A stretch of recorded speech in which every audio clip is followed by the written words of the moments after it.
તારીખ 8/3/2025ના રોજ અંકલેશ્વર ખાતે આવેલ નોબેલ માર્કેટના રોશની એસ્ટેટમાં આવેલ ભારત ટ્રેડર્સ નામના ગોડાઉનમાં આગ લાગી હોય તેવું દેખાતા બે પત્રકારો નામે ભરૂચ એક્સપ્રેસના તંત્રી મોતુજા અલી મસાણી અને દીપ ભાસ્કર ન્યૂઝના પત્રકાર વિપુલ જાની દ્વારા શૂટિંગ કરતા હતા. એ વખતે રોશની એસ્ટેટમાં આવેલ ભારત ટ્રેડર્સ નામના ગોડાઉનમાંથી માહરૂફ નામનો માથાભારે શખ્સ પત્રકારો ઉપર હુમલો કરીને માર મારવાનું કહેતા અને ગોડાઉન બંધ કરીને ખોટા ચોરીના ગુનામાં ફસાવી દેવાની ધમકી આપતા મામલો બીચક્યો હતો.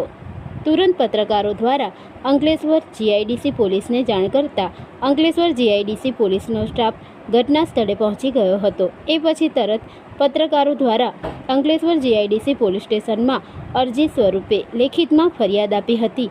ત્યારબાદ તારીખ 12/3/2025ના રોજ અંકલેશ્વર જીઆઈડીસી પોલીસ મથકે એફઆઈઆર નોંધાતા આજરોજ આરોપીને અંકલેશ્વર જીઆઈડીસી પોલીસે અટક કરીને કાયદેસરની કાર્યવાહી હાથ ધરી હતી.